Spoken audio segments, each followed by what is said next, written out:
Sir Google meet से recording करने का जो ऑप्शन होता है वो वाला हम लोग कुछ करें तैयार सर। देखिए, ये ट्राई नहीं करके होता देखिए। शायद, नमस्ते रिकॉर्डिंग का रंजना शायद ऑप्शन सर। होता नहीं, नमस्ते नहीं जी। होता है उसका। नहीं, उसमें देखिए, एक्चुअली वो तो इनबिल्ट रंजना कुछ सर, सिस्टम है, तो वो तो पता नहीं कैसे पॉसिबल है वो। लेकिन नहीं नहीं, वो हम लोग जो, दूसरी डिवाइस से हो सकता है। हाँ, दूसरी डिवाइस से कर सकते हैं, जो एक हम लोगों का एक जिसे जुगाड़ वाला सोल्यूशन कहते हैं ना, जी। वो वाला हाँ है। वही, मीट में कोई ऑप्शन नहीं होता। हाँ हाँ हाँ, वेरी सर ट्रू। मैंने कल जो मीट में आपको आज सच वीडियो कोई ऑप्शन है नहीं जी मैंने कल जो आपको रिकॉर्डिंग वीडियो का। सेंड किया था ना सर, उसमें था ये कि उसमें एक्टिविटीज में बटन आता है वो, मैंने उसको ढूंढा अपने लैपटॉप पर लेकिन वो बटन मुझे नहीं दिखाई पड़ा, तो मुझे लगा कि शायद नहीं है जिन्होंने भाई, क्रिएट किया है उस ऑप्शन उस मीटिंग को उनके पास दिखाई हाँ, पड़ेगा, मुझे नहीं दिखाई पड़ेगा, इसलिए मैंने आपको भेजा था। May be. नहीं हम भी जरा देख रहे हैं, अच्छा एक अच्छा बार सर, सर एक और फीडबैक है लैपटॉप मेरा में कहीं आता हूँ। कि ये डिफिकल्टी जूम पर नहीं होती सर, जूम पे कोई भी क्लासेस को अच्छा रिकॉर्ड कर सकता है। अच्छा जी। अच्छा। नमो नमः। द्विवेदी नमो नमः सर। सर, सभी को नमो नमो नमः। नमः सर्वेभ्यो नमो नमः। बेब्यो नमो नमः। नमो सिंधुजा नमः जी, सिंधुजा, डॉक्टर बसु जी। कैसी हो? हाँ सही है। बहुत लोगों हैं? का रिस्पॉन्स आया हुआ है। हाँ। चलिए आशा जी, सरस्वती वंदना प्लीज स्टार्ट करिएगा। जी सर, एक मिनट एक मिनट प्लीज। एक मिनट एक मिनट सर, हम स्थिर हो जाए जगह, अभी तक स्थिर नहीं हो पाए। जी। क्या कुन्नी तुषार धवला, या शुभ्र वस्त्रावता, उफ या वीणांबर दंड मंडित करा, या श्वेत पद्मासना, या ब्रह्माच्युत शंकर जतिभिर् देवैः सदा वन्दिता, सा मां पातु सरस्वती भगवती निःशेषजाड्यापहा। शुक्लां ब्रह्म विचारसार परमां आद्यां जगद्व्यापिनीं वीणां पुस्तकधारिणीमभयदां जाड्यान्धकारापहाम्। हस्ते स्फाटिकमालिकां विदधतीं पद्मासने संस्थितां वन्दे तां परमेश्वरीं भगवतीं बुद्धिप्रदां शारदां, शारदाम। बुद्धिप्रदां शारदां। शारदाम। तो आइए आज हम लोग ये स्टार्ट करते हैं। हम लोगों का जो पहला लेसन है प्रवेश का, संस्कृत लैंग्वेज का। तो इसमें सबसे पहले तो इम्पोर्टेंट चीज ये है कि why do we want to learn Sanskrit. हम संस्कृत पढ़ना क्यों चाहते हैं, बताइए डॉक्टर साहब, डॉक्टर अमिताभ बताइए। सर क्यों मेरे पढ़ना? केस में इसका आंसर ये है कि मैं अपने सभी हिंदू शास्त्रों को समझना चाहता हूँ। विशेष करके इसकी शुरुआत हुई इस बात से कि मैं मतलब 40s में अपने आ गया हूँ, और भगवान जी जो सबसे बड़ी सत्ता है उन्होंने जो ज्ञान दिया, जो कहा, मुझे वही नहीं पता है। पढ़ने का प्रयास भी किया तो समझ में नहीं आया, तो ये लगा कि बहुत बड़ा सा गैप है ये, जिसको मुझे फुलफिल करना चाहिए। तो भगवान की कृपा से उसी सब प्रोसेस में आप लोगों से परिचय हुआ, श्री गुप्ता सर की क्लासेस ज्वाइन करने का मौका मिला। तो आप लोगों ने तो शास्त्रों को इतना अच्छे से समझने का पूरा प्रयास कर रखा है, मैं सचमुच में उसको अच्छे से समझ पाऊँ, ये मेरा ध्येय है, इसलिए मैं संस्कृत को मैं सीखना चाहता हूँ। बहुत सुंदर। डॉक्टर अरविंद जी आप बताइए, द्विवेदी सर आप क्यों सीखना चाहते हैं? जी, जैसे कि हमारे यहाँ मतलब मुस्लिम भाई लोग जो हैं वो अपने कुरान को बड़े आराम से उर्दू में समझ सकते हैं। बाकी सारे लोग अपने अपने भाषाओं में अपने अपने स्क्रिप्चर्स को जो है बड़े आराम से समझ सकते हैं। हमारे यहाँ जो स्क्रिप्चर्स हैं जो पुराने हैं वो संस्कृत में है। हमको वेद नहीं पढ़ने आता, बाकी हम पुराण नहीं पढ़ पाते हैं, सब संस्कृत में है। तो इस वजह से एक जिज्ञासा हुई कि संस्कृत का अध्ययन करना चाहिए। चलिए बहुत सुंदर। जी। ये बड़े हम लोगों के लिए गर्व का विषय है, क्योंकि अब धीरे धीरे जो लेटेस्ट रिसर्चेज हो रही हैं, जो नोबेल प्राइजेज मिल रहे हैं, उन नोबेल प्राइजेज में जो बेसिस हैं वो हमारे धर्म ग्रंथों में पहले से ही दे रखे हैं सब कुछ। ये बातें अब सब चीजें सामने आ रही हैं, तो ये हमारे लिए बहुत बड़े गर्व का विषय है। और हमारे जितने भी धर्मशास्त्र हैं वो सारे के सारे संस्कृत लैंग्वेज में हैं। तो ये सभी लोगों ने कहा कि हम इसलिए संस्कृत लैंग्वेज सीखना चाहते हैं। चलिए, बहुत सुंदर विचार है। इनफैक्ट ये देखिए, हमारी जो संस्कृत लैंग्वेज है, ये आप लोगों को शायद पता भी होगा कि this is the only language जिसको नासा ने अडॉप्ट किया है। ये कंप्यूटर पर जिसको सिमुलेट किया जा सकता है, जिसका कंप्यूटर मॉडल बनाया जा सकता है, this is the most scientific language. ये अकेली ऐसी भाषा है जो जैसे बोला जाता है वैसे लिखा जाता है, और जैसे लिखा जाता है वैसे ही पढ़ा जाता है। अगर हम लोग इंग्लिश लैंग्वेज की बात करें तो PUT पुट है, BUT बट है, केमिस्ट्री CHEMISTRY CHARM चार्म है। लेकिन हम लोगों की बहुत सारे वर्ड्स साइलेंट हो जाते हैं, साइकोलॉजी PSYCHO है ना। तो ये चीजें जो है ये बहुत ही लैंग्वेज को कंप्यूटर अनफ्रेंडली बना देती है, अनसाइंटिफिक बना देती है। जबकि हमारी जो संस्कृत भाषा है, इसको सबसे अधिक वैज्ञानिकी भाषा इसको बोला गया है। एषा वैज्ञानिकी भाषा, ये मोस्ट साइंटिफिक हमारी लैंग्वेज है। आज हम लोगों का जो चैप्टर है वो आज हम लोग पढ़ेंगे वर्णमाला, अल्फाबेट्स। सबसे बड़ी समस्या क्या होती है कि हम लोग समझते हैं कि भाई वर्णमाला तो हम बचपन से पढ़ते आए हैं, हमेशा पढ़ी है, तो वर्णमाला में क्या है पढ़ने के लिए। जबकि वर्णमाला मोस्ट फंडामेंटल है, मोस्ट बेसिक है, और इसको ठीक से समझना ये बहुत बहुत ज्यादा इंपॉर्टेंट है। इसमें जैसा सबसे पहले हम लोग वर्ण से स्टार्ट करते हैं, वर्ण अल्फाबेट। वर्ण in fact is the written form. किसी भी हमारा कोई भी जो हम शब्द बोलते हैं उसके रिटन फॉर्म को हम वर्ण बोलते हैं, और उसके स्पोकन फॉर्म को हम बोलते हैं अक्षर। अक्षर मतलब जो कभी भी जिसका क्षरण नहीं होता, जो कभी भी समाप्त नहीं होता, जिसका कभी क्षय नहीं होता, उसको अक्षर बोलते हैं। तो इसमें हमारे जो वर्णमाला है उसके अंदर बेसिकली वर्णों को दो पार्ट्स में उन्होंने डिवाइड किया है, स्वर और व्यंजन। स्वर क्या होते हैं? स्वर वो हमारे वर्ण हैं जो इंडिपेंडेंट होते हैं, जो इंडिपेंडेंटली बोले जा सकते हैं, जिनकी इंडिपेंडेंट सत्ता है, उनको कहते हैं हम स्वर। और व्यंजन हमारे कौन से वर्ण हैं? व्यंजन वो वर्ण हैं जिनकी इंडिपेंडेंट सत्ता नहीं है, वो स्वर के बिना नहीं बोले जा सकते। स्वर के बिना जो हम भाषा में प्रयोग करते हैं, भाषा में उनका प्रयोग बिना स्वर के संभव नहीं हो पाता है। उदाहरण के लिए अगर हम बोलते हैं का, तो अगर हम का हलंत बोलेंगे, जिसको हम बोलचाल की भाषा में आधा का बोलते हैं, दैट विल बी व्यंजन, का हलंत।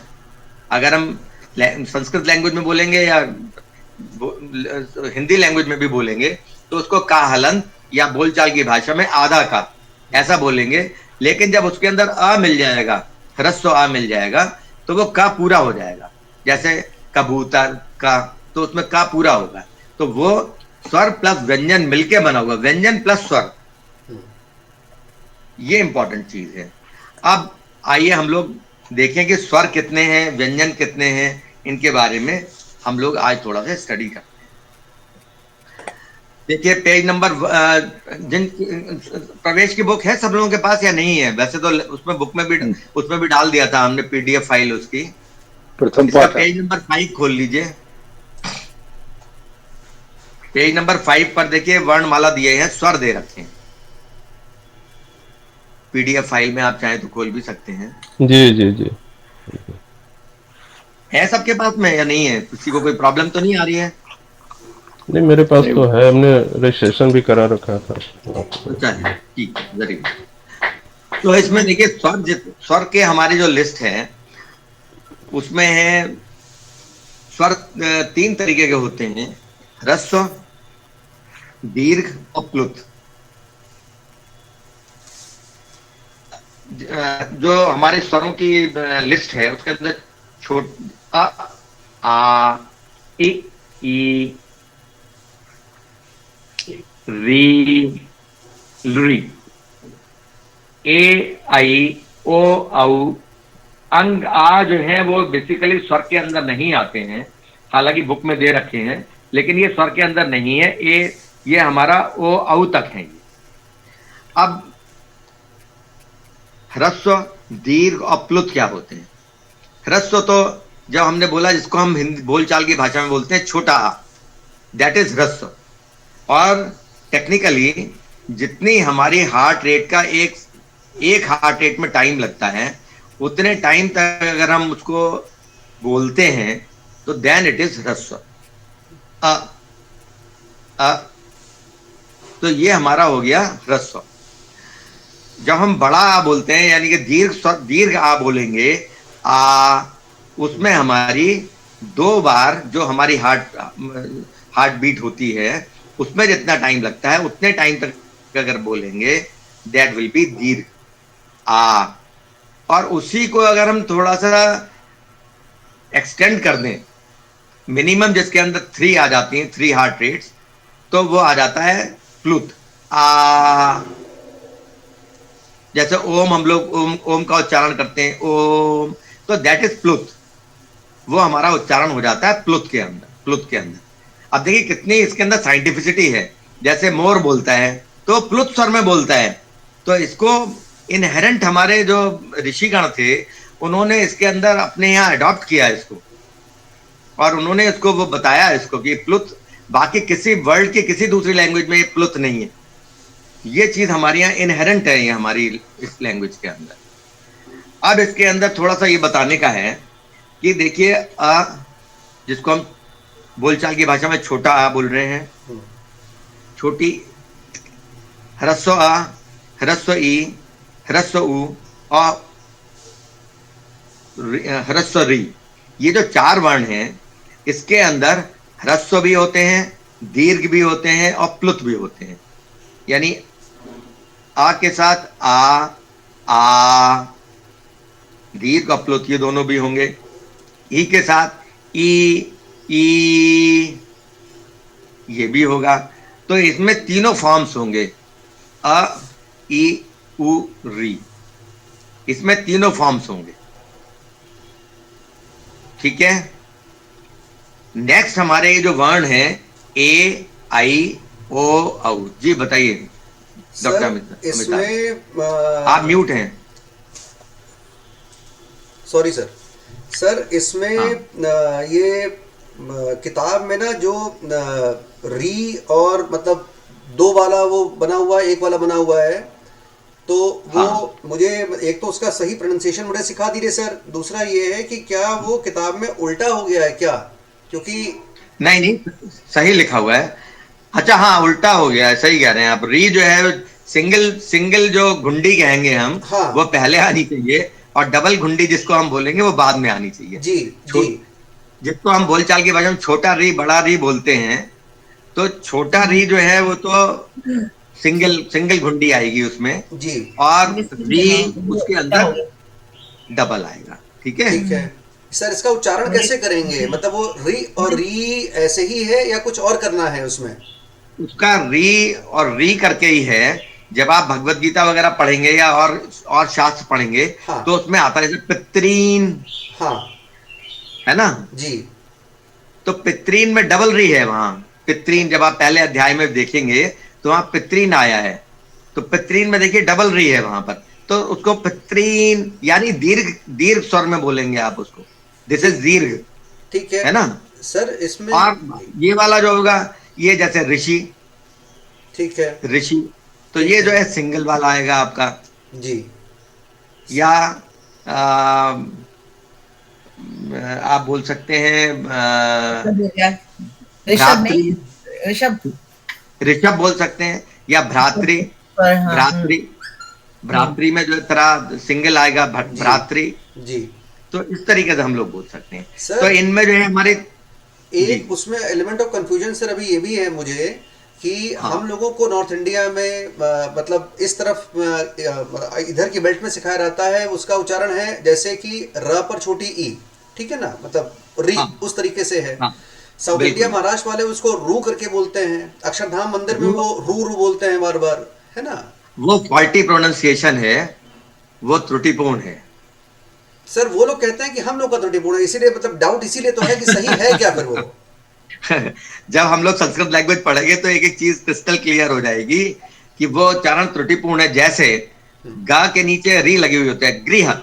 हाँ। देखिए दो शब्द हैं, ये गृह हो गया होम, हाँ। और एक हो गया गा के अंदर र लगा हुआ ग्रह। हाँ। तो वो ग्रह हो गया हमारा प्लेनेट। जी जी। तो जब हम बोलेंगे तो हमारा बिल्कुल स्पष्ट उच्चारण होना चाहिए ग्रह।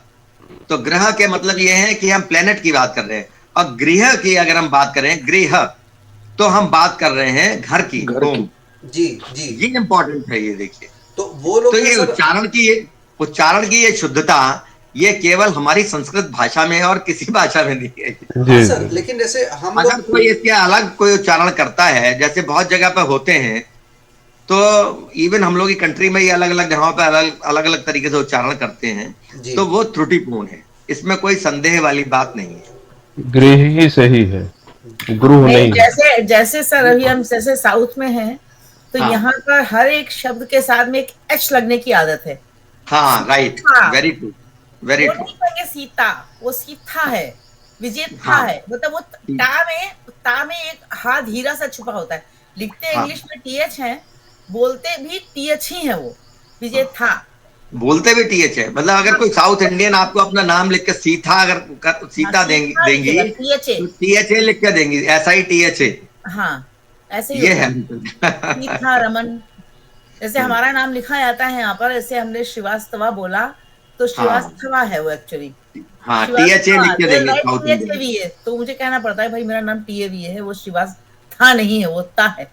तो ये फर्क होता है, ये भौगोलिक उससे में फर्क है, बहुत ज्यादा भौगोलिक अंतर आ जाते हैं। भौगोलिक अंतर है, वो त्रुटिपूर्ण। तो एक बात नहीं, त्रुटिपूर्ण तो है, लेकिन एक बात जो हमने महसूस की वो ये है कि ये जो यहाँ की जो भाषा है, भले ही संस्कृत निष्ठ है, इसमें कोई शक नहीं कि दक्षिण भारत की जो भी भाषाएं हैं वो संस्कृत के बहुत करीब है, लेकिन वो जो जबान चलने का उनका अंदाज है वो रा होता है ना, तो ला के साथ ला आ जाता है। हाँ, जो बोलते हैं ना, जैसे तमिल बोलते हैं, वो ला जो है वो मूर्धन्य हो जाता है। तो ये जो मूर्धन्य आता है, इनका जो भी शब्द अधिकतर मूर्धन्य बोले जाते हैं, तो वो हमको लगता है शायद वो भी इसका एक कारण होगा कि वो उसमें था हो जाता है, शायद ऐसा लगता है कि शायद ऐसा हो जाता होगा, क्योंकि हर चीज मूर्धन्य है। तमिल है, संस्कृत भाषा की वैज्ञानिकता ही ये है कि क्योंकि इसके अंदर किसी तरीके का विकार आने का, इसीलिए हजारों साल तक ये भाषा अक्षुण्ण रही, इसमें किसी प्रकार की विकृति नहीं आने पाई। वो इसीलिए नहीं आ पाई कि जैसा बोला गया वैसा ही दूसरे ने ग्रहण किया और उसने उसी तरीके से उसको बोला, फिर धीरे धीरे लिपि आई तो उसी तरीके से लिखा गया। जी सुभाष सर बताइएगा।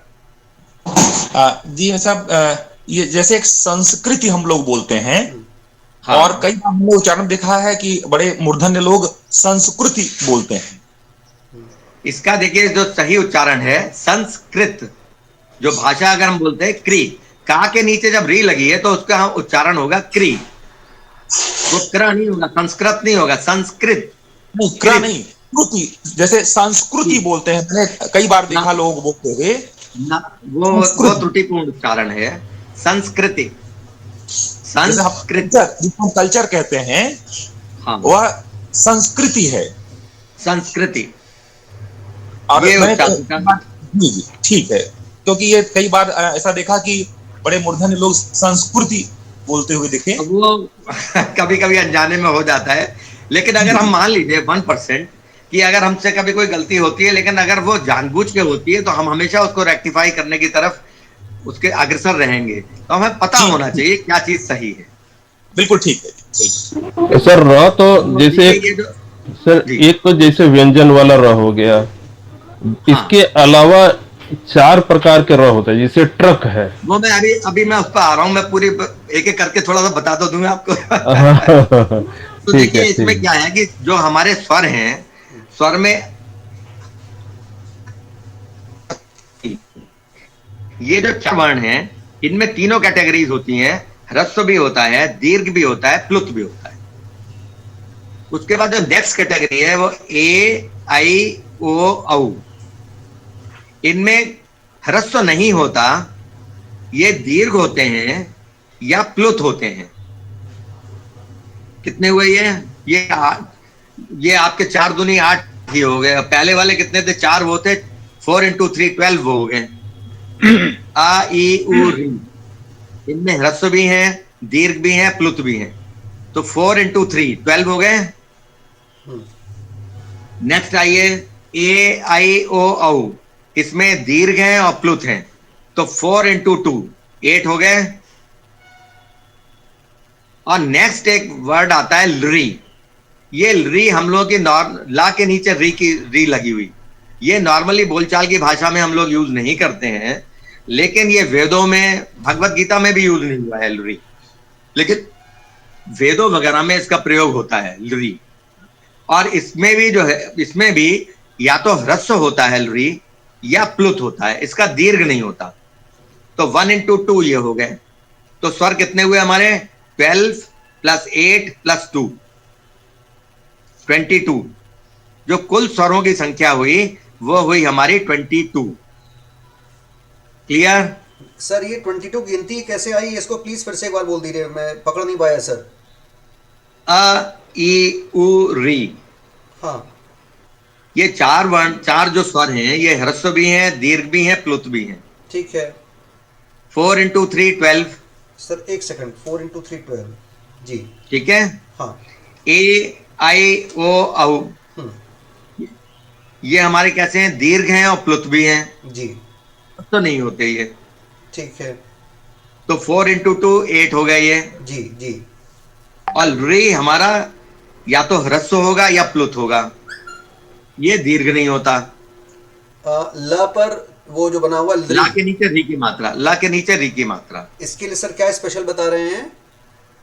इसमें दीर्घ नहीं होता, या तो ह्रस्व होगा अच्छा या प्लुत होगा।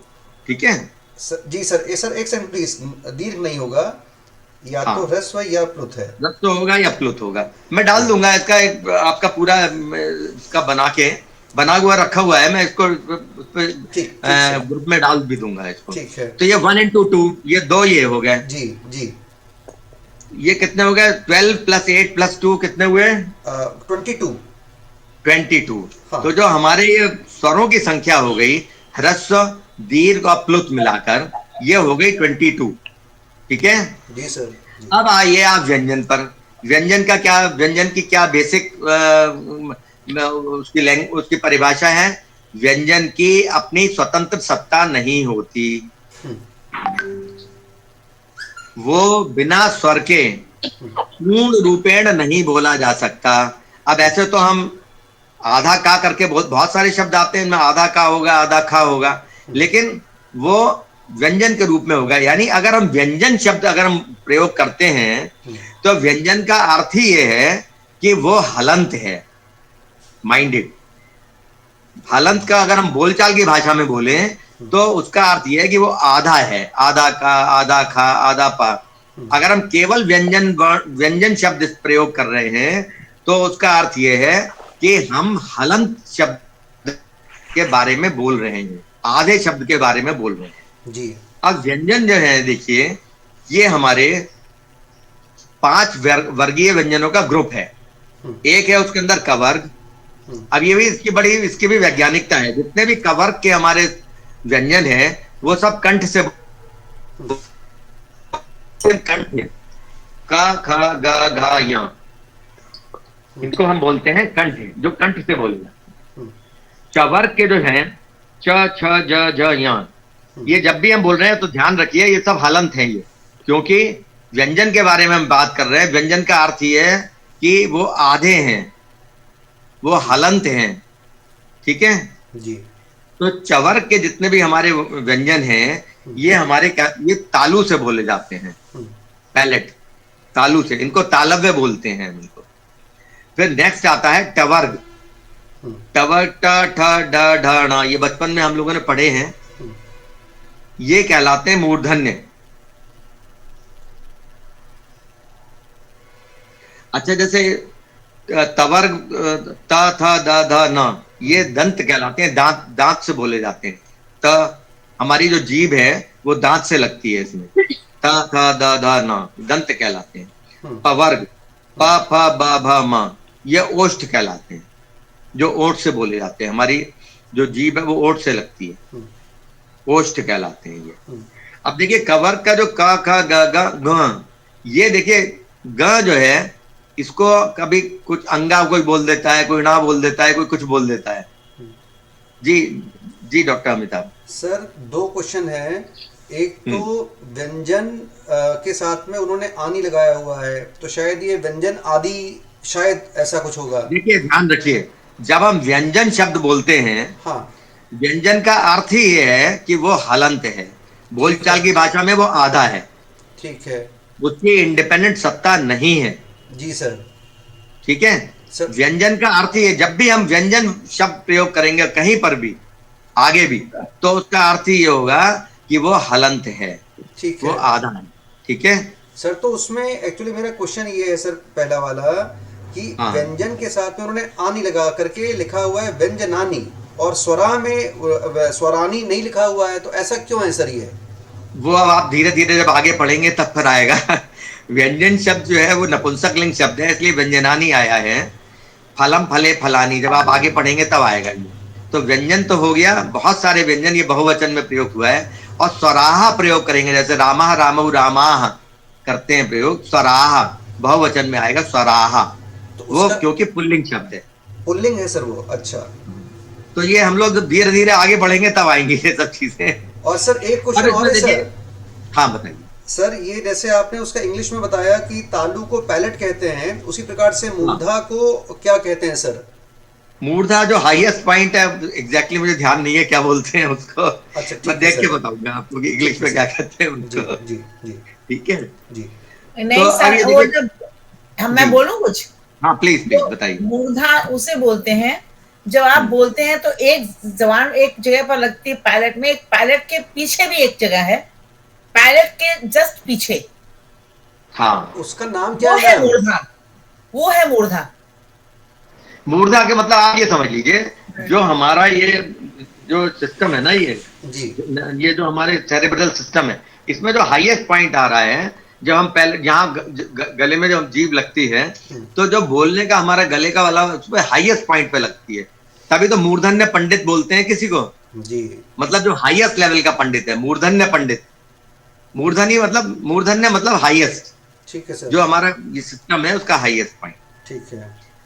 अब इसमें देखिए का खा गा गा ग। अब ये देखिए इंपॉर्टेंट चीज ये है कि ऐसा होना चाहिए गंगा, तो उसमें ग इसको बोलना है, इसका उच्चारण अंगा बोल देते हैं, यणा बोल देते हैं, क्या बोल देते हैं, वो उचित नहीं है। ठीक है, ऐसे ही देखिए च छ ज ज य। अब ये य है, ये च छ ज ज य। अब यह क्या है, जैसे व्यंजन, व्यंजन में देखिए जब हम प्रयोग करते हैं तो व्यंजन ये वाला यहाँ आता है ये। ऐसे बाकी तो सिंपल है, टवर कर्ण न और म। ये जो हमारे ये कहलाते हैं वर्गीय व्यंजन, 5 के हैं और टोटल 5 हैं ये, इनको हम बोलते हैं वर्गीय व्यंजन। कितने हो गए ये वर्गीय व्यंजन टोटल मिलाकर जो अभी हमने बोले? 25। हाँ, 5 into 5 25। पूरा वर्ग ही है ना वो सर, स्क्वायर ही तो है ना वो। क्योंकि वर्गीय है वो, इसलिए टोटल वर्ग हो गया 5 into 5। नेक्स्ट आइए अंतस्था। अंतस्था में हमारा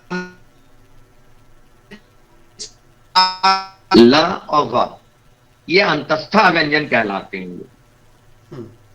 ये दंत प्लस ओष्ठ, इनसे दोनों से मिलके इनका नहीं, कुछ चालू से भी हैं, अलग अलग तरीके से हैं इनके उच्चारण। अंतस्था कहलाते हैं ये। ठीक है सर। किस व्यंजन का, किस स्वर का कहाँ से उच्चारण स्थान है, ये मैं कंप्लीट पूरा लिख के इसको मैं व्हाट्सएप कर दूंगा ग्रुप के अंदर, ठीक है, ताकि कोई कंफ्यूजन हो। सर आपने क ख ग घ अंगा वाला जो है उसका भी उच्चारण आपने क्या बताया था सर? जैसे गंगा बोलते हैं आप, हाँ गंगा, गंग, हाँ तो क्या होगा, का खा गा गा ग, गंगा जैसे बोलेंगे ना, तो वहां पर जो उच्चारण आएगा गंग, गंग, का खा गा गा ग, चा चा जा जा या, ऐसे करके बोलेंगे, एक्चुअली ठीक है। सामान्यतः जैसे जो स्कूलों में सर सिखाया जाता है ना, तो वैसे ही मुझे भी सिखाया गया, तो मैं हाँ, उसको क ख ग घ वो अंगा एक्चुअली अंगा करता रहता हूँ। लेकिन जो वीडियो है ना उस पे संस्कृत भारती का, उसमें कुछ अलग बता रहे हैं सर, वो मैं उसको सामंजस्य बैठा नहीं पाया हूँ अभी तक उसमें। चलिए उसको दोबारा से देखिएगा फिर ये चीज। और फिर ऐसा है ना, आप गंगा बोलिए, आप गंगा को दूसरे तरीके से बोल ही नहीं सकते। गंगा में जो उच्चारण आ रहा है इसका अंक का, हाँ। बस वो उच्चारण करिए। संस्कृत भाषा इतनी वैज्ञानिक भाषा है कि इसमें आप दूसरे तरीके से उच्चारण कर ही नहीं सकते। जैसे दंत बोलना है आपको जी, तो दंत में ना आप बोल ही सकते, दंग दंत नहीं बोल सकते आप उसको, जी बोल ही नहीं सकते। जी, जबकि सारे के सारे जितने भी पांचवें व्यंजन हैं, इनको अनुनासिक कहते हैं।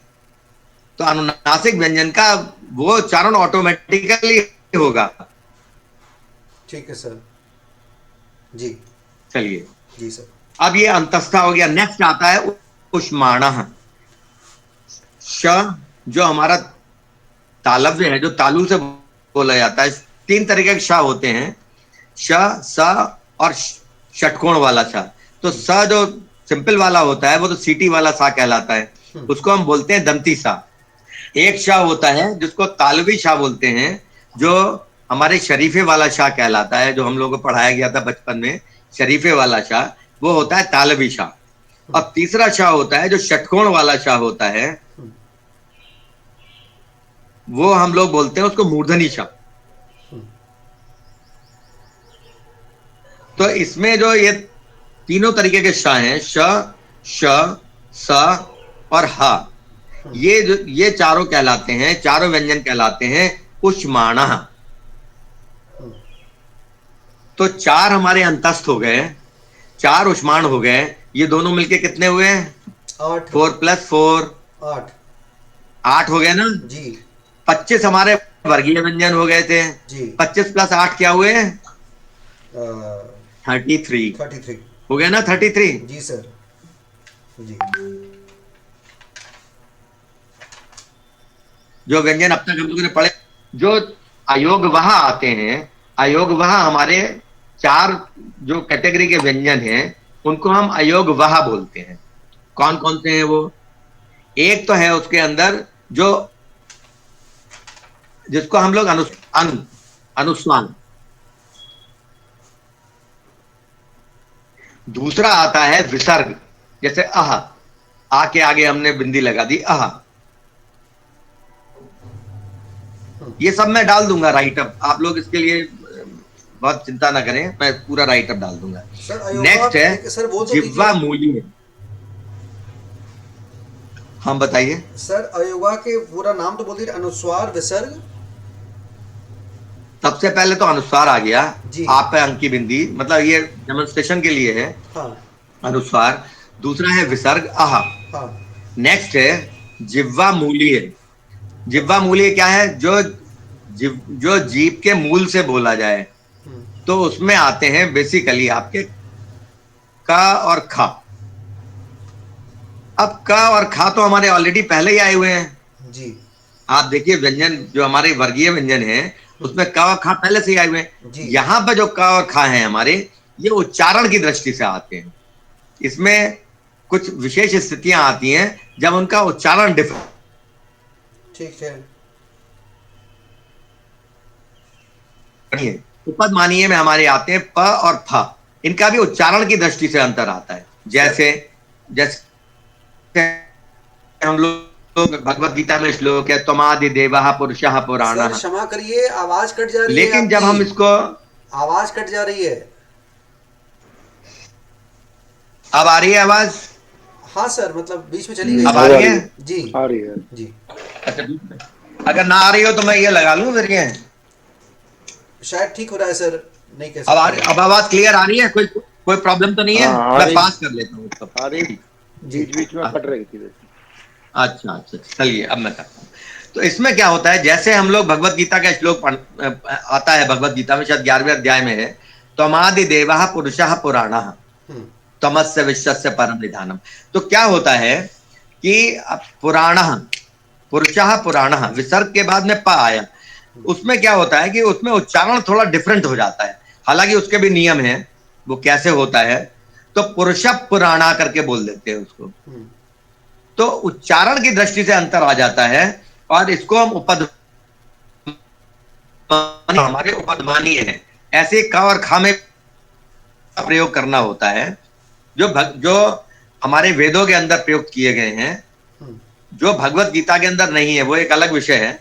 लेकिन अभी हम लोग फॉर एकेडमिक इंटरेस्ट हम लोग इसको समझ लें कि हमारी 4 कैटेगरी हो गई अयोग वाह की। एक तो हुआ अनुस्वार अंग, एक हुआ विसर्ग, एक हुआ जिह्वा मूल्य, और एक हुआ उपदमानीय। ठीक है, 4 हो गए जी सर। जिह्वा मूली सर, वो अनुस्वार ऊपर बिंदी वाला है, विसर्ग 2 बिंदी मतलब ह वाला है, जिह्वा मूली में आपने क और ख बताया है। उपदमानीय में सर क्या चीजें हैं? पा पा फा और फा, पा और फा। ठीक सर। अब यम वर्ण कुछ आते हैं जो हमारे वेदों में प्रयुक्त होते हैं। 4 प्रकार के यम वर्ण का प्रयोग हुआ है, वो भी उच्चारण की दृष्टि से है। कुंग, का पर उनकी मात्रा, कुंग वो लिखने में कुछ अलग ही होता है। जैसे वो होता है ना, जो हम लोग ये ओम देव शांति मंत्र है, ओम देव शांति अंतरिक्ष गुंग शांति, तो उस टाइप के जो आते हैं ना, वेदों में वो प्रयुक्त हुए हैं। कुंग, खुंग, गुंग और युंग, 4 वर्ण है, ये यम वर्ड कहलाते हैं। कुंग, खुंग, गुंग और युंग। लास्ट वाला क्या ये था? युंग, युंग या पर ऊ की मात्रा युंग। ये इनफैक्ट क्या है, ये एकेडमिक इंटरेस्ट की ज्यादा है बातें, ये वेदों में ही प्रयुक्त हुए हैं और कहीं प्रयुक्त नहीं हुए, केवल वेदों में प्रयुक्त हुए हैं। तो ये 4 कहलाते हैं यम वर्ण। और लास्ट है एक जिसको ल बोला गया है, ये भी हमारे उसके अंदर प्रयुक्त हुआ है, वेदों में ही है। इसका जैसे इन्फिनिटी, हम लोग वर्ड इन्फिनिटी यूज करते हैं ना, तो इन्फिनिटी का जो आगे का पोर्शन होता है उसे ओपन रखते हैं हम, उसको भी अगर क्लोज कर दें, यानी लेटा हुआ 8 समझ लीजिए, इंग्लिश का लेटा हुआ 8 जी। तो वो जो चिन्ह है वो प्रयुक्त हुआ है वेदों में, उसको बोलते हैं ल। ल, सिर्फ ल? ल, उसका उच्चारण इसी तरीके से किया जाता है। अच्छा सर। तो कितने हो गए? अब देखिए, अयोगवाह हो गए 4 जी, 4 यम वर्ण हो गए, हाँ, और 1 ल हो गया। जी जी। कितने हुए टोटली मिलाकर? 9। 9 ये हो गए। हाँ। अब आप व्यंजनों की पूरी संख्या देखिए। वर्गीय व्यंजन कितने हैं? 25। 25। 25। अंतस्थ 4। कितने हैं? 4। 4। उष्माणः कितने हैं? 4। तो 25 और 8 कितने हुए? 33। 33। अयोगवाह कितने हैं? 4। नहीं हाँ ठीक है, 4 है। ना अयोगवाह नहीं, जिह्वा मूल्य उनका ग्रुप एक ही कहलाता है। का और खा का ग्रुप एक कहलाएगा, उपदमानीय पा खा का ग्रुप एक कहलाएगा। ठीक है, तो 4 है ये अयोगवाह, क्योंकि उच्चारण की दृष्टि से है ना ये। तो ये अयोगवाह 4 हो गए। यम वर्ण कितने हैं? 4 वो भी हो गए, और ल 1, ये मिलके 9 ये हुए। 9 प्लस 33 कितने हुए? 42। 42। 9 प्लस 33 42 हो गए। 42। ये 42 हो गए। और हमारे स्वर कितने थे? 22 स्वर थे। 22 थे सर। 22 स्वर थे हमारे टोटल, हमारे ह्रस्व दीर्घ और प्लुत मिला के। तो 22 और 44 कितने हुए? 42। 22 और 42 कितने हुए? 64। 64। तो हमारे टोटल वर्णों की जो संख्या है वो है 64। और आपको ये सुन के हर्ष भी होगा और विस्मय भी होगा, ताज्जुब भी होगा कि जो वर्ल्ड के जो लेटेस्ट हमारे सुपर कंप्यूटर्स हैं वो 64 बाइट्स पर वर्क करते हैं, जिस पर जी जी जो हमारा मॉडर्न साइंस है जिस पर आज पहुंचा है वो हमारे ऋषिगण तब से उस पर वर्क कर रहे हैं, हजारों सालों से। तो ये कितना बड़ा एक, हाँ बताइए डॉक्टर सर जी। इसमें जो लेटा हुआ 8 था जिसका उच्चारण ल के जैसा है, उस चिन्ह का कुछ हाँ। नाम क्या है सर? उस चिन्ह का नाम ही तो ला है, अब उसका मतलब नाम तो नाम लाई, उसको ला कहते हैं। अच्छा ठीक है सर। दूसरा चिन्ह का ये- नाम ला है। ठीक है। दूसरा ये है सर कि एक ये भी जिज्ञासा मन में आ रही है कि ये हाँ। 64 वर्णों का पूरा जो हमारी जो व्यवस्था है, क्या ये हाँ। दुनिया की हर भाषा से अधिक हमारे यहाँ है या कोई ऐसी भाषा भी है जो इसमें नहीं, इसका ज्यादा थोड़े है? अंतर हैं। जैसे अब तमिल लैंग्वेज आप देखिए तो ल इस्तेमाल करते हैं, ल और आ मिला हुआ, वो हम लोगों के यहाँ नहीं है, हमारी व्यवस्था में ना संस्कृत लैंग्वेज में है ना हिंदी लैंग्वेज में है। अगर आप फ्रेंच लैंग्वेज देखते हैं, ज इल्फे का जाई जैसे बोलते हैं ना, ज से, तो उसमें जो ज आता है उसके अंदर, वो हम लोगों की व्यवस्था में नहीं है। तो ये अलग अलग लैंग्वेज में है, लेकिन हम लोगों के जो सिस्टम है उसमें नहीं है। तो मतलब गिनती में सर क्या हमारा मैक्सिमम है संस्कृत में, ऐसा कह सकते हैं सर? या मैक्सिमम कहना ठीक नहीं है, इसको मोस्ट साइंटिफिक कहना ज्यादा सही है। It is most scientific. ठीक है, मैक्सिमम कहना ठीक नहीं है, इट इज मोस्ट साइंटिफिक। ठीक है सर। जी सर। ठीक है जी। चलिए, ये हम लोगों ने बेसिक पढ़ लिया। अब बेसिक पढ़ने के बाद में अब हम लोग इसमें जो वर्गीय व्यंजन है उसमें थोड़ा सा हम लोग देख लेते हैं। वर्गीय व्यंजन के जो पहले दो वर्ण हैं, जैसे क वर्ग अगर हम लेते हैं, क और ख, ये जो पहले दो व्यंजन हैं ये कहलाते हैं कर्कश व्यंजन। वर्गीय व्यंजनों के जो पहले दो व्यंजन है वो कहलाते हैं कर्कश व्यंजन। ठीक है सर। शेष जो तीन है व्यंजन हमारे, जैसे ग घ ञ, ग घ ण, ग ग घ, ग घ घ, च छ नहीं, ज झ ञ, ये जो तीन बाद वाले व्यंजन हैं ये कहलाते हैं मृदु व्यंजन। तो मृदु व्यंजन कितने हुए हमारे? एक तो ग घ घ, ये 3 × 5 15 तो ये हो गए जी। इसके अलावा य व र ल जो अंतस्था हैं, इसके अलावा हा और आ जाता है इसमें, यानी 5 हमारे और ऐड हो जाते हैं, वो हमारे मृदु व्यंजन की कैटेगरी में आ जाते हैं। 5 ये प्लस 15 ये, 15 प्लस 5 20 जो हैं वो हमारे आ जाते हैं मृदु व्यंजन की कैटेगरी में। ये आगे हम लोगों का इस्तेमाल यूज में आएंगे। ये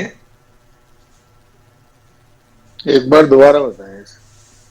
अच्छा, जो किसी भी वर्गीय व्यंजन के जो शुरू के दो व्यंजन हैं, कर्कश व्यंजन, आरंभ के दो व्यंजन हैं, वो कहलाते हैं कर्कश व्यंजन। ठीक है, कर्कश व्यंजन। और जो शेष 3 बचते हैं वो कहलाते हैं मृदु व्यंजन। तो मृदु व्यंजन कितने हो गए हमारे? 15 तो ये हो गया 3 × 5 जी। इसके अलावा एक जो हमारे अंतस्था है या व र ल, इसमें हा और जुड़ जाता है जी। 5 तरीके से 5 जो हैं ये हमारे मृदु व्यंजन में आ जाते हैं। मेरी क्लास चल रही है। तो ये हमारी कैटेगरी में इस तरीके से 20 हमारे मृदु व्यंजन हो जाते हैं। इनका आगे यूज आएगा। और एक और इम्पॉर्टेंट बात जो हमारी वर्णमाला में है वो है कि जो हमारे वर्गीय व्यंजनों के जो 5वां व्यंजन है, 5th व्यंजन, कौन कौन से हैं 5th व्यंजन? ग य ण न म, ये कहलाते हैं अनुनासिक व्यंजन। इनको हम बोलते हैं अनुनासिक। इनका बहुत यूज होगा जगह जगह पर, तो ये हम लोग इसको अनुनासिक बोलेंगे हम इनको। ठीक है, अब इसमें देखिए, जैसे हम लोग इंग्लिश में यूज करते हैं, हिंदी में हम लोग बोलते हैं हिज्जे, ऐसे ही इंग्लिश में हम बोलते हैं स्पेलिंग, ऐसे ही संस्कृत में हम लोग बोलते हैं वर्तनी। ठीक है। तो वर्तनी ये आगे कुछ उन्होंने दिए भी हैं, शायद उदाहरण भी दिए हैं, हाँ दिए हैं आगे उदाहरण, वर्तनी भी हम लोग देखेंगे। अब इसमें कुछ आते हैं आपके जो कहलाते हैं हमारे मिक्स्ड व्यंजन, ये भी शायद उन्होंने आगे कहीं दिए हैं शायद,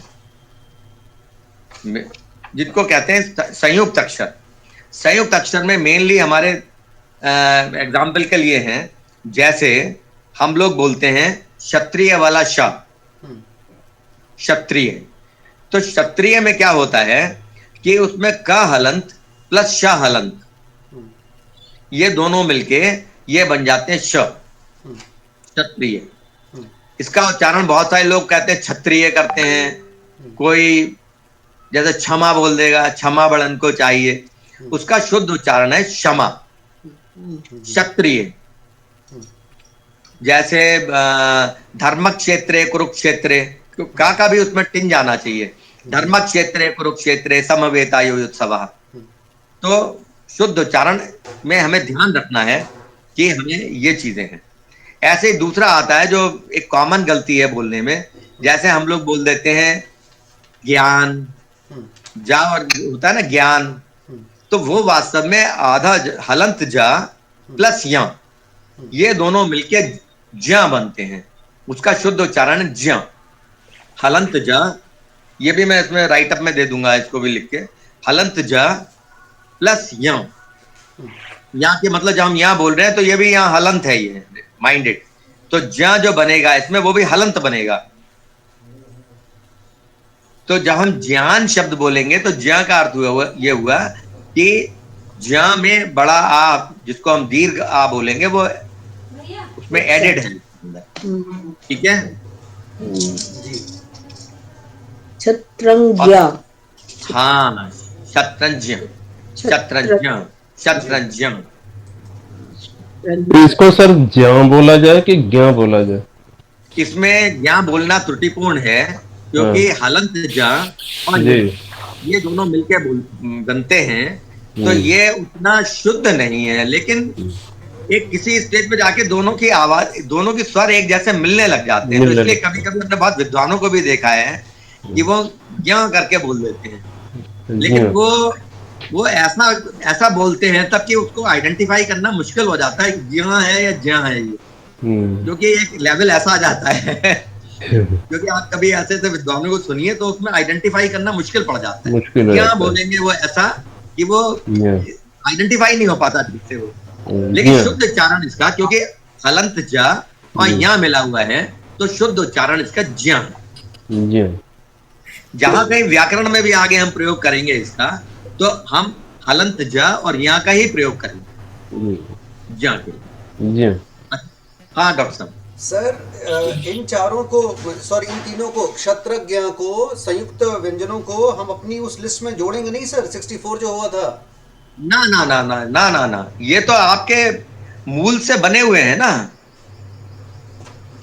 जब भाई जैसे आपका जैसे बेसिक एलिमेंट्स हैं, हम लोग पढ़ते थे ना मेंडलीफ जो टेबल पढ़ते थे, बेसिक एलिमेंट्स तो उतने ही है। अब मान लीजिए कैल्शियम ऑक्साइड हमें बोलना है, तो कैल्शियम ऑक्साइड तो कंपाउंड हुआ ना, ये तो कंपाउंड वर्ड है, it's a compound word. Sir देखा जाए तो क भी तो संयुक्त में ही है ना, क संयुक्त में ना, आधा क और आ जब मिल जाएगा उसके अंदर, नेचुरली आप उसको टेक्निकली संयुक्त बोल सकते हैं, आप उसको बिल्कुल बोल सकते हैं संयुक्त। जब का के अंदर आ मिल जाएगा उसको संयुक्त बोल सकते हैं, नो, इसमें कोई कंफ्यूजन वाली बात नहीं है, उसको बोल सकते हैं। लेकिन ये उसको तो हम समझ जाते हैं कि संयुक्त है, इस संयुक्त है, ये अंतर है, क्योंकि इसमें दोनों व्यंजन है, उसमें एक स्वर के साथ एक व्यंजन मिला हुआ है, इसमें क और श दोनों मिलके श बना है। इसलिए हम लोगों को ये क्लैरिटी नहीं हो पाती कि दोनों व्यंजन मिलके बना हुआ है एक व्यंजन, इसलिए अंतर आ जाता है हिंदी की वर्णमाला ज्या में और श में। सॉरी क्षमा करिएगा सर, मैं कह रहा था सर हिंदी की वर्णमाला में, लेकिन इसको इंक्लूड करते हैं ना सर, क्षत्रज्ञ उसमें पढ़ाते हैं ना, ऐसा है ना, वो कर देते हैं, वो हिंदी की वर्णमाला में जो ऐड कर लेते हैं, हाँ, वो वास्तव में, हाँ वो साइंटिफिक नहीं है। बचपन में हम लोगों ने इसी तरह पढ़ा है, अच्छा ये शाह छूट गया, तीनों ये कौन से उसमें आएंगे, कर्कश में या मृदु में? कौन से वाले हैं? तीनों शाह व्यंजनों में छूट गए ना। तीनों शाह जो है वो हमारे हाँ, ये चीज बताना ध्यान नहीं था। हाँ, वही ये मैंने कहा। तीनों जो शाह हैं ये हमारे उसमें आएंगे, कर्कश व्यंजन में आएंगे। यानी कर्कश व्यंजन हमारे 2 into 4 सॉरी 2 into 5 प्लस ये श श स, ये जो तीनों हैं ये भी कर्कश व्यंजन में आते हैं। तो ये हमारे 13 हो जाएंगे कर्कश व्यंजन। ये श श और स यानी दंती सा, हमारा तालवी सा और मूर्धनी सा, या सीटी वाला सा और शरीफे वाला शाह और षटकोण वाला शाह, जो बचपन में हमने पढ़े हैं, वो तीनों भी कर्कश व्यंजन में आते हैं। ठीक है जी सर। और तीसरा होते हैं सर, अनुनासिक 5 होते हैं। अनुनासिक 5 होते हैं और वर्गीय व्यंजनों के जो 5वां वर्ण होता है, 5वां व्यंजन है, दैट इज अनुनासिक। हाँ, वो 5 होते हैं ना अनुनासिक। वो ये 5 जो होते हैं। ज्ञान शब्द है, ज्ञान शुद्ध है कि नहीं है? ये ज्ञान ज्ञान ज्ञान जिसे कहते हैं भारतीय ज्ञान परंपरा बोलते हैं हम लोग, वो भारतीय ज्ञान परंपरा है। भारतीय ज्ञान परंपरा। आप कभी भी स्वामी रामदेव जी को बोलते हुए सुनेंगे, वो कभी भी ज्ञान नहीं बोलेंगे, हमेशा ज्ञान बोलेंगे। भारतीय ज्ञान ज्ञान परंपरा। जब हम लोग शुद्ध उच्चारण बोलेंगे तो हम लोग ऐसे बोलेंगे, पूरा जो भी हमारा शब्द होगा वो पूरा होगा, भारतीय ज्ञान परंपरा। ऐसे करके हम जब धीरे धीरे हम लोग करेंगे तो ऐसे करके आ जाएंगे। अच्छा सर, अनुनासिक को अनुनासिक क्यों कहते हैं? अनुनासिक क्योंकि ऐसा है ना, देखिए नासिक ये नेजल वर्ड्स है, इनमें नाक का प्रयोग होता है, और अनु के मतलब उसके पास जाना है ना। तो जो हमारे नाक के पास हैं, जो अनुनासिक, जो हमारी नाक से उच्चारण जिनका किया जाता है, दैट इज कॉल्ड अनुनासिक। उनमें नेजल साउंड आ जाती है। आप नेजल साउंड के बिना बोल ही नहीं सकते आप उनको, इसलिए इनको अनुनासिक कहते हैं। सर उसी क्रम में जो आपने सर उसका यम वर्ण बोला है, तो उसका नाम यम क्यों है सर? अब वो तो देखिए हमारे जो ऋषिगण है उन्होंने नाम रखा है इस पर कोई वाद विवाद संभव नहीं है कि यम वर्ण क्यों रखा गया है। अनुनासिक तो देखिए हमें समझ में आ गया इसलिए बता दिया। अनुनासिक उन्होंने शुरू से ही बताया हुआ है कि अनुनासिक है। यम वर्ण नाम रखा हुआ है, यम शुरू से ही रखा हुआ है ऋषिगणों ने। नहीं सर, एक्चुअली मुझे ऐसा लगता है जैसे वो आपके अष्टांग जिसके सर आप वैसे ही एक्सपर्ट हैं आप उस चीज के, मतलब वो यम कुछ है उससे रिलेशनशिप क्या सर? अब मुझे हो सकता है हो, लेकिन मुझे कोई आइडिया नहीं है उसका, क्योंकि हो सकता है कि अष्टांग योग से तो कोई संबंध नहीं है, इसमें तो कोई कंफ्यूजन नहीं है, लेकिन ये हो सकता है कि आपके चक्रों को जागृत करने में सहायक हो, ये हो सकता है। और उसी ही तरीके से सर मेरे मन में बार बार एक क्रॉस कनेक्शन आता रहता है कि ये अष्टांग आपके योग वाला जो यम है, वह शब्द यम, और इधर यमराज वाला जो यम है, कुछ लिंक है क्या इनका आपस में? अब हो सकता है, हमें इतना आइडिया नहीं है इस वाली बात का कि इन दोनों में कोई संबंध है या नहीं है। पता नहीं सर, मुझे बार बार लगता है कि वो, चलिए हो सकता है, वो आइडिया नहीं है मुझे। अच्छा, अब जैसे एक और देखिए जो संयुक्त अक्षर है वो है त्र, जी है ना जी। जैसे त्रिकोण त्र, तो उसमें क्या है कि हलंत ता और रा, ये दोनों मिलके त्र बनते हैं। तो ये भी संयुक्त अक्षर है जिसको हम लोग संयुक्त अक्षर बोलते हैं। तो सर इसमें हलंत नहीं आएगा ना फिर? देखिए ध्यान रखिए, जब हम त्र बोलेंगे, जैसे त्रिकोण बोल रहे हैं हम, तो क्या होगा, जब हम इसकी वर्तनी लिखेंगे तो क्या होगा, त्र की वर्तनी है वो है हलंत ता प्लस हलंत रा प्लस ई, तब जाके त्रि बनाइए। अच्छा ठीक है। हाँ, तो फिर हलंत नहीं लगेगा ना फिर? तो नहीं, हलंत लगेंगे, ता पे हलंत लगेगा नीचे, प्लस रा पे हलंत लगेगा, प्लस छोटी ई। जैसे मान लीजिए हमें लिखना है कबूतर, तो का हमने हलंत लिखा प्लस आ लिखा, तब जाके एक का बनाइए। जब स्वर मिल गया तो पूरा शब्द हो गया ना वो। जब स्वर मिला तब जाके पूरा बना। ऐसे ही त्र में जब छोटी ई मिली तब जाके ये पूरा बनाइए त्रि। सर क्षत्रज्ञ में त्र है, त्र दो अक्षरों से मिलकर बना है, त से और र से ई क्यों बोल रहे हैं सर? ई वर्ण नहीं, मिला तो त्रिकोण के लिए बोला था, त्रिकोण में। अच्छा जी, त्रिकोण, सॉरी त्रिकोण, कोई बात। तो ये है अब इसमें देखिए ये बहुत इंपॉर्टेंट है। अब जैसे गृह शब्द हम बोल रहे हैं, गृह घर के लिए, तो क्या होगा, ग हलंत प्लस री, तो गृह बन गया वो, ग हलंत प्लस री। अब री स्वर है माइंडेड, तो इसके आगे किसी और स्वर की आवश्यकता नहीं है, गृह गृह, तो हा हलंत आया प्लस आ आया। अब जैसे मैं उदाहरण के लिए पूछूं, डॉक्टर अरविंद आप बताइए, अपने नाम की वर्तनी बताइए अरविंद की। अगर वर्तनी करनी हो, हिज्जे करने हो, स्पेलिंग करनी हो, तो कैसे करेंगे? छोटा हाँ प्लस प्लस अ र, अरविंद देखिए आ के बाद रा आया ना, तो रा हाँ बताइए। तो र हलंत र प्लस अ, हाँ और व हलंत व और प्लस अ प्लस ई, वहां पे ई, हाँ ई, हाँ ई, और हाँ आधा ना है तो वो तो हलंत है ही है ना, हाँ, वो तो हलंत है ही, वेरी है, गुड। और द का द और प्लस हाँ। अ, हलंत द प्लस अ। बहुत बढ़िया, बहुत बढ़िया। और द्विवेदी की बताइए, द्विवेदी का मैं अपनी की वर्तनी बताता द्विवेदी। हूँ आगे। द तो हलंत हो गया, हाँ प्लस अ हो गया, हाँ, दा के बाद वह आना है ना, जैसे बोलेंगे वैसे लिखेंगे। अच्छा, द्व द्व बोल रहे हैं ना, द्व। हलंत हलंत द हलंत व, हाँ हलंत वह, वेरी हलंत गुड, व, हाँ, वेरी गुड।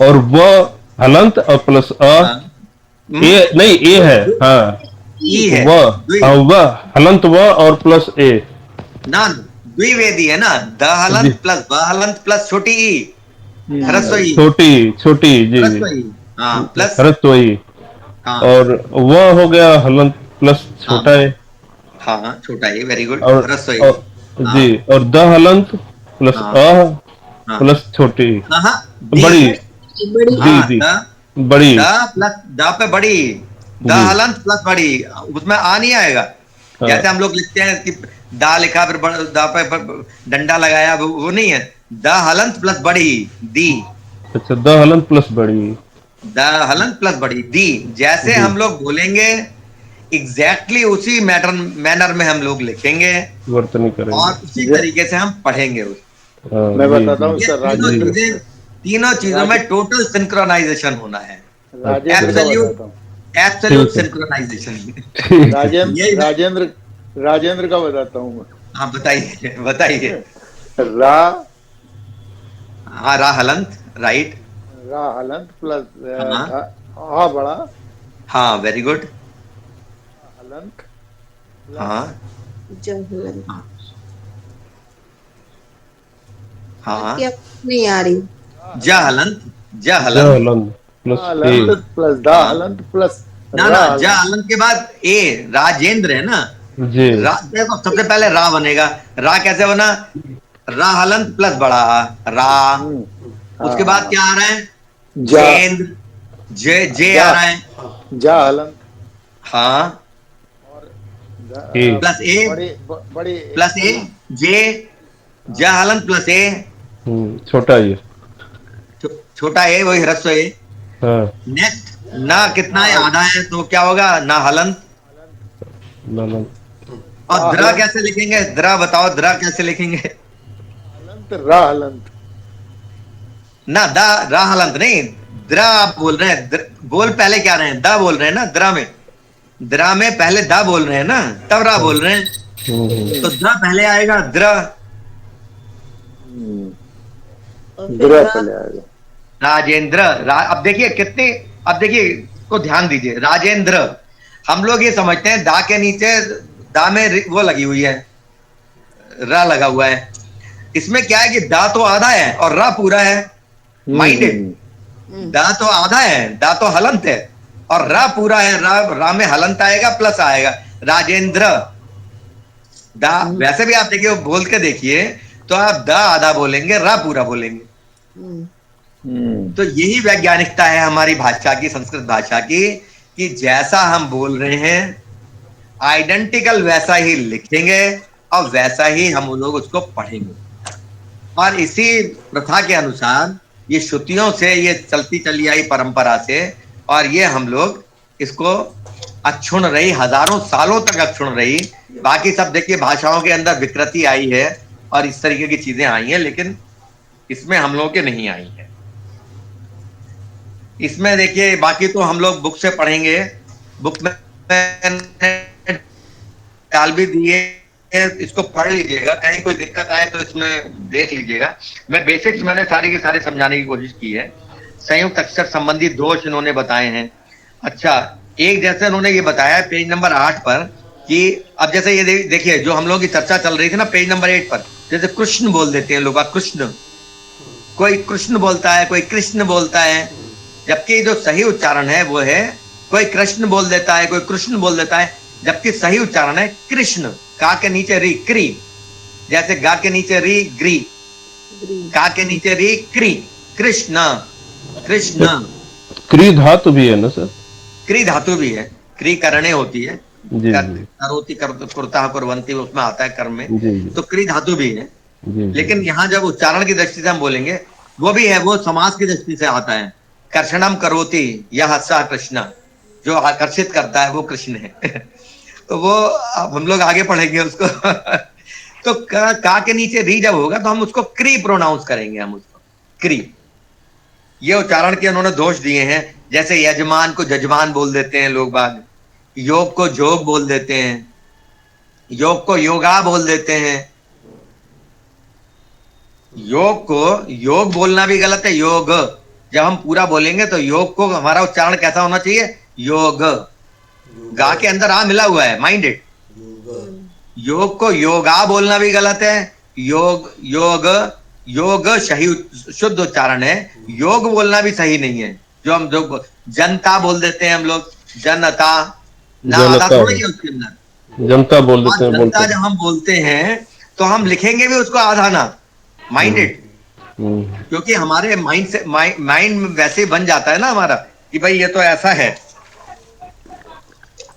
सर इसमें बहुत ज्यादा बार आता है वो, ये बहुत बहुत शब्द, बहुत ही बोलते हैं उसको सब।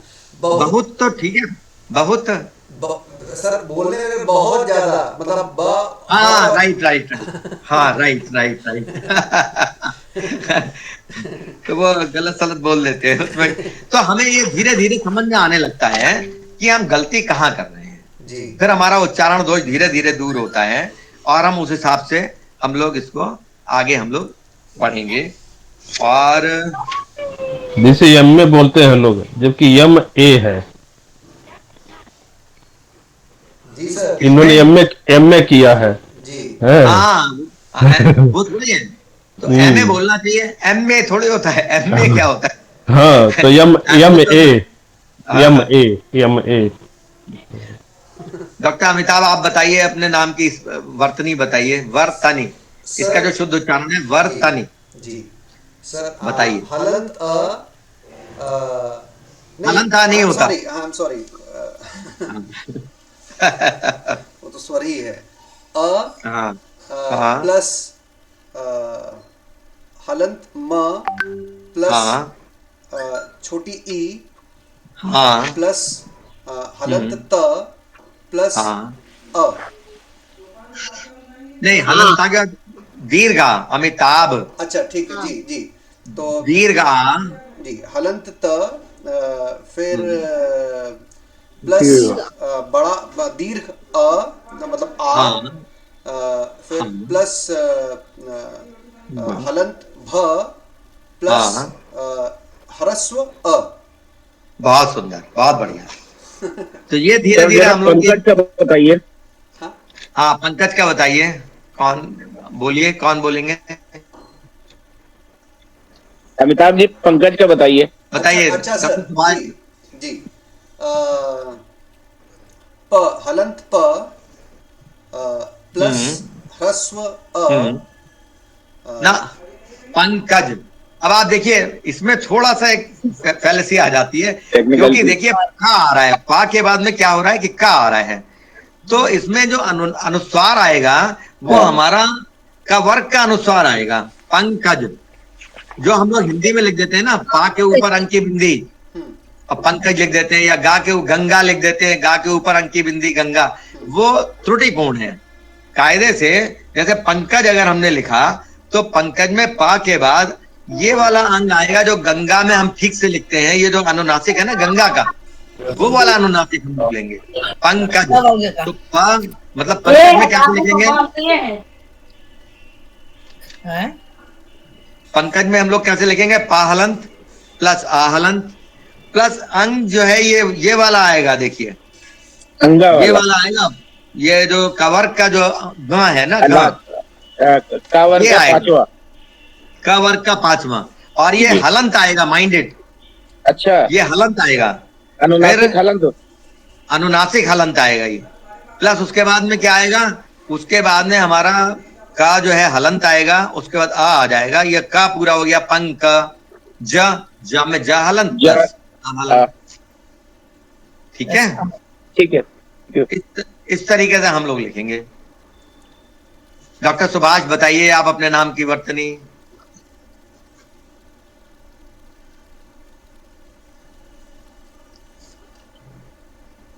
कोई बात नहीं, और लोग बताइएगा जिन्होंने। कंचन मैम का हैंड रेज है सर, कंचन मैम का हैंड रेज है। कंचन जी बताइएगा, अपने नाम की स्पेलिंग बताइए, वर्तनी बताइए। कंचन थोड़ी सी टिपिकल है, बताइए कंचन जी। अपना आप म्यूट हैं, अनम्यूट हो जाइए। जी कंचन जी मैं बोल नहीं पाया था, मैं बताऊं अपना? हाँ बताइए सर, बताइए। हलंत स, हाँ छोटा उ, हाँ ह, अ, नहीं हलंत स, उसके बाद में स के बाद में सुभाष बोलेंगे ना। हाँ हलंत स के बाद उ, हाँ ह्रस्व उ, ह्रस्व उ, ह्रस्व उ। उसके बाद सु के बाद क्या बोलेंगे? भा। भा कैसे इसको वो करेंगे आप? भा, भ, हाँ फिर आ, वेरी गुड, बहुत बढ़िया। अच्छा स, जी सुभाष, सुभाष, शाहलंत प्लस आ। और शाह कौन सा वाला करेंगे आप? कौन सा वाला यूज करेंगे शाह? तालवी शाह, जो शरीफे वाला शाह है। जी मूर्धन्य लगता है इसमें। कौन सा वाला? सुभाष में दूसरा वाला? मूर्धन्य दूसरा होता वाला? है सर। हाँ सुभाष में मूर्धन्य से होता है सर। अच्छा, मूर्धनी होता है, तो मूर्धनी ये मूर्धन सा होता है, मूर्धनी सा होता है। मूर्धन्य से होता है। मूर्धनी यूज कर लीजिए। षटकोण वाला। षटकोण वाला होगा। नेक्स्ट जिन लोगों ने अपना हाथ उठाया हुआ है वो अपने नाम की स्पेलिंग बताएं, अपने नाम की वर्तनी बताएं। हाँ सर, मैं बताती हूँ। कंचन। बताइए। हाँ ये बताइए कंचन। हाँ ये थोड़ा टिपिकल है जी। ता हलन हाँ प्लस इयान अनुनासिक। का पूरा तो करिए, का हलंत के बाद आ। का के का और आ प्लस आ प्लस अनुनासिक इया। हाँ वेरी गुड। कवर का जो अनुनासिक ना है वो हलंत आएगा जी। सर और एक निवेदन सर, 8:30 बज गया। हाँ चा प्लस आ, चा जी प्लस छोटा आ, ना प्लस छोटा आ, हाँ ना हलन का, क्या हलन प्लस छोटा आ प्लस छोटा आ। नहीं, छोटा आ प्लस छोटा हलंत ना प्लस ह्रस्व आ। कंचन। ठीक है, जैसे हम लोग बोलेंगे वैसे ही हम लोग बिल्कुल सब वो करेंगे। ठीक है, चलिए आज का मेरे ख्याल से इतना ही हम लोग करते हैं। इसको लेसन को पढ़ लीजिएगा, तो फिर हम लोग जो है इसको नेक्स्ट लेसन कब रखें बताइए? दो परसों ही है ना, मंडे और वेंसडे, 2 दिन रखा है हम लोगों ने, है ना? बुधवार। ठीक है, वेंसडे को बाकी लेसन रखेंगे। तो बेसिक्स हम लोगों के ये, जब हमें ये कंसेप्ट क्लियर हो जाएंगे कि हमारी वर्णमाला कैसे है, वर्तनी कैसे है, तो धीरे धीरे हमको चीजें कम से कम 8-8, 10-10 वर्ड्स आप लोग खुद से अपने आप से जो डेली उसमें आते हैं हम लोग, उनकी वर्तनी लिखिएगा, तब आपको थोड़ा सा आइडिया होगा, है ना? तो शांति पाठ, आशा जी शांति पाठ करिएगा। ये छोटा वाला करें या वो यंग वाला करें? छोटा वाला। अरे छोटा वाला। क्या चलिए। तुमका याद है, बाकी पता नहीं है, इसीलिए कह रही हूँ। नहीं, तभी तो उसको कह रहे थे, किसको करें। कोई सा कर लीजिए।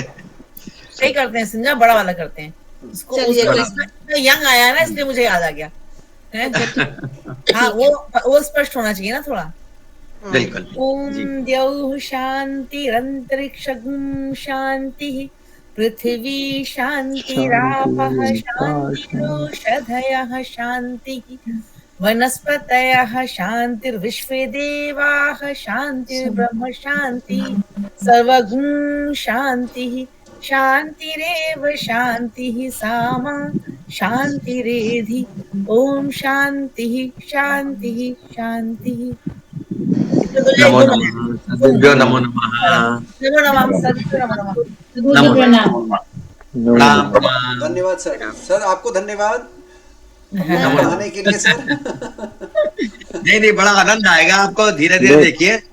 और कोई भी क्वेरी हो तो वो आप वैसे भी पूछ सकते हैं, फोन करके भी पूछ सकते हैं, ग्रुप के अंदर पूछ सकते हैं, ताकि क्वेरीज अगर हम लोग ये खत्म नहीं होंगी तो फिर आनंद नहीं आएगा। जी। और मैं सर प्रयास तो हमारा करके कौन सा लेसन है? हाँ, सर वो जो हम कल जी। पूछ रहे थे आपसे, हाँ, वो 10 गण। अच्छा 10 गण, वो तो 10th लेसन में, जब 10th लेसन पढ़ाएंगे तब पर बताएंगे 10 लेसन। हम तब तक जुड़े रहेंगे, कोई बात नहीं, कोई बात नहीं। बता देंगे। हम ये भी करेंगे, शिक्षा भी करेंगे। हाँ, वो एक बार हम भी पढ़ लेंगे ठीक से, फिर आपको बताएंगे। नहीं, वो मुझे नहीं समझ में आया, कल हम देख रहे थे, वो गण नहीं समझ में आए थे। गण एक्चुअली, गण में कोई खास बात नहीं है। गण एक कैटेगरी है। एक्चुअली उसमें क्या होता है ना, सबके रूप जो 10 कैटेगरी के रूप हैं, उसमें हाँ। जो शब्द उन्होंने लिए हैं पाणिनि जी ने, हाँ, उन सबके रूप एक तरीके से चलते हैं। जैसे दा धातु है, ददाति दत्ता ददति, तो इसका एक गण उन्होंने बना दिया। पठति पठता पठंती, इसका एक उन्होंने गण बना दिया। भवादि गण जो है, फिर ये हाँ। उसमें भू धातु आ गई, एक दो और हाँ। धातु में आ गई, तो वही वो पूरी लिस्ट, कौन सी ये पूरी लिस्ट तो दे रखा है, धातु रूप तरंगिनी में सब दिया हुआ है, ये कंप्लीट। वो नहीं है ना मेरे पास, लखनऊ में है। तो वो आप लखनऊ आएंगी तो मिल जाएंगी आपको सब किताबें। यहाँ पर देखिए तो मुश्किल कितनी किताबें ढोके लाए। हाँ, ये तो है, ये और क्या। तो धातु रूप तरंगिनी, क्योंकि ये चीजें तो ऐसी है ना कि इनमें तो पाणिनि जी ने जो डिसाइड कर दिया, वो डिसाइड कर दिया, एक ग्रुप में रख दी, उनकी धातुओं के रूप एक तरीके से चल रहे। नहीं, लेकिन बड़ा फायदेमंद है ना, आपने एक याद कर लिया, आपको सारे याद हो गए। हाँ, उस ग्रुप के सारे याद हो गए, ऐसे 10 ग्रुप हैं। यही तो बस ये एडवांटेज है। अच्छा, धन्यवाद सर। सर्वेभ्यो नमो नमः। नमो नमः सर्वेभ्यो नमो नमः।